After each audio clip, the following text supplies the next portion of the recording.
Great scheme, obviously good coaching down there at Oklahoma. I mean, there's an extremely high standard that you try and, live up to each day. Yeah, it's just, that's what it is. That's why, it's been the powerhouse for so long, and it continues to be that way. So, I mean, Kyler was, it was pretty fun to have him in the same quarterback room. And that's obviously a tremendous player, and for him to, be patient while I took the extra year and uh, did my senior lap year. And I don't know, it was just fun. We had a great room, great team, and yeah, there was a high expectation for us. How much fun was the competitiveness between you two, from passcode to? Yeah, I mean, him and I are very different personalities, but he's so extremely competitive. He might show it a different way, but he's extremely competitive, and I think that's another reason why he's at where he's at. When did you have an idea he could become what he is today? Do you have a story or anything like that? I mean, Texas high school football is a pretty big deal, but being from Lake Travis and he was at Allen, he never lost a high school game. I mean, you would see clips and highlights from when he was playing, and I mean, you could just tell he had it. The way he elevated his teammates, the way he could make plays, all that. I mean, it's been that way since, I've ever heard of him. At Baker Passcode, you guys described somebody with one word, right?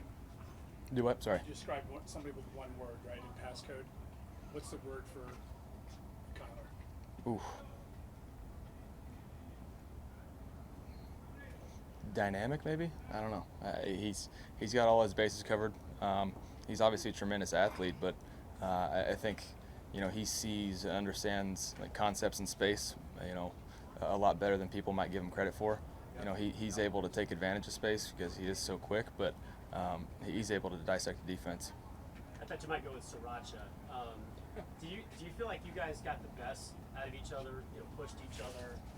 Oh, absolutely. Competitiveness between the two of you? No, I definitely think that. We still kind of razz each other back and forth during the off season, keep in touch every once in a while, and it's a healthy relationship for us. And he's a great friend of mine, and so we were able to push each other and absolutely get the best out of each other. Your stories are still being written, but I don't know that we'll ever see what you guys accomplished back to back again in college football. How cool is that to be a part of that, and what did it say about the two of you who were able to put together those two seasons back to back?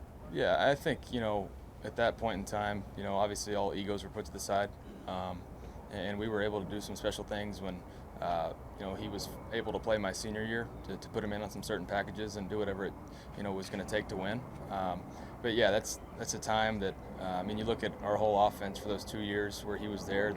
That's pretty elite talent all around: offensive line, skill position, running backs, receivers, tight ends. So we had a good group. I know last time when you guys went to Arizona, you guys played for each other for the first time in the NFL. You were talking about bragging rights, and it was a fun thing for you guys. Is there always going to be a little bit of an extra layer, something special when you guys meet? With him, there's always something. There's always a little bit of trash talk. We see each other quite often in the off season, and like I said, he might show it differently, but behind closed doors, he is quite the trash talker. So don't let him fool you. Is it radio silence between you guys this week, though? No, we'll definitely catch up. I'm sure I'll hear it later in this week. He's probably working today, and he'll catch me up later in the week. Baker, you've had chances 3 times in the last 6 games to finish a team off, to put together a late drive to win the game, and it hasn't happened. Is that a concern, and what needs to happen other than it just happening? I think when you look at this past game specifically, I hit on it after the game. We left a lot of points on the board in the first half to where we wouldn't have needed a late drive. So to us, it's about execution. It always comes down to that, whether it's the last drive of the fourth quarter or early on in the first half. You have to be hyper focused on those little details to be able to execute your offense no matter the circumstances. Would you say Sunday was your best game of the year, Baker? If you look at statistically, sure, but I care about one stat, and that's wins and losses, and we didn't win, so no. Hey, I know, like what you just said is what you said after the game. You don't win the game, but when it comes to your production, is there anything you can, when you're dealing with the shoulder and the harness, is there any corner you turned, in your mind, being able to do what you did? No, it's still I'm trying to produce a win, and that didn't happen. So that's been my key focus ever since I got here, and that's going to continue to be that way. And so, whether I'm a great fantasy quarterback or to me, I don't really care about that. I'm trying to win, and we didn't do that, so I didn't do my job. Arizona's the last team standing as far as the unbeatens go. What have you seen from them, especially on the defensive side of the ball, because that's what you have to deal with. But Yeah. what has made them so good here early in the season? They do a lot, to be honest with you. They have a lot of mixed coverages and different fronts, different looks, but they're making a ton of plays on defense. They're, I think, plus 5 or 6 in turnover margin, so they're making plays. They're flying around on the ball. You can just tell their effort. I mean, it just screams off the tape of how quickly they're playing, how they're playing for each other. Obviously, you got your guys that are really talented up front. There's no doubt about that. But in the back end, you got Buda Baker who's flying around. I mean, he'll be in one spot and make a play on the other side of the field. They're playing at a high level right now. The defense is pretty beat up right now. All the injuries in the secondary. Does that add a little, I don't want to say pressure, but does that add more urgency to what you and the offense need to do, just knowing that they're not at full strength and they maybe need you guys to carry them a little bit? No, I think for us it's about doing our job. Each week we have to be able to play complementary football, and that, for us on offense, that just means going out and scoring touchdowns and not settling for field goals in the red zone, which we didn't do nearly a good enough job last week. So got to fix those things, and that's complementary football on our side of the ball. We have to do our job first and foremost, and so we'll see how the game flows, but obviously we know going into it they're scoring a lot of points, and that's why they're undefeated. Kevin said he talked to you guys about a couple of his play calls. When he calls draws on third down, do you feel like you prefer if you just left the ball in your hands?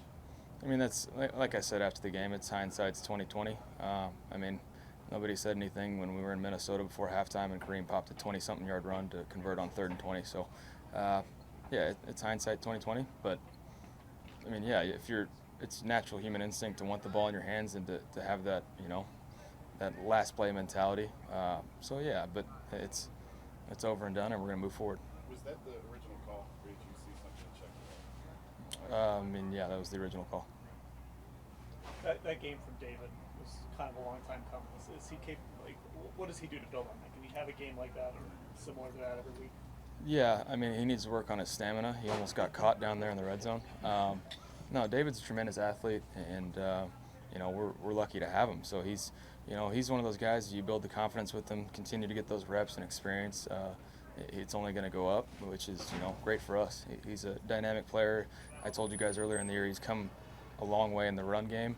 He's an extremely physical presence, and obviously in the pass game he's an explosive player. Could you touch on what Odell's given you guys in the pass game besides numbers? Because that's what everyone focuses on, right? How many times you throw to him, how many catches he has, how many yards, etc. But just from watching it looked like he did a lot of the little stuff as far as blocking and commanding attention, stuff like that. So just from your perspective, how much is Odell helping you without actually giving you catches and yards and touchdowns? Yeah, I mean, for one, the run game, like you mentioned, he was off the charts physicality-wise. We talk about our identity is run first. We're a physical team. We're trying to finish people in the run game and dominate that. And you go back and watch him in the run game, he's physical. And you do that, and then go look at Rashard Higgins' touchdown. See how many guys are covering Odell compared to Higgy, and you'll see exactly what kind of value he brings to us. And so whether it's numbers on the outside, whoever wants to put a label on it, we're just trying to win ball games, and however that comes, if teams want to roll coverage over the top, he understands that's going to happen. And so we have to take advantage of his opportunities when they're there, because they're not going to come that often. And so that's the emphasis right now. What kind of conversation do you guys have about the drop on 4th and 2? Just one of those where, I kind of gave it a slight pump fake to the flat, and so he took his eyes off and then just kind of crept up on him. It's just one of those things that, it's a rare play for him to have. One of those freak things, and we'll just get better from it. I know you guys scored 42 and had 500 yards. So, but at the end of it, do you look back and go, "I need to get more than 3 targets to Odell"? I mean, I look back at the end of the game and say I need to do whatever it takes to win.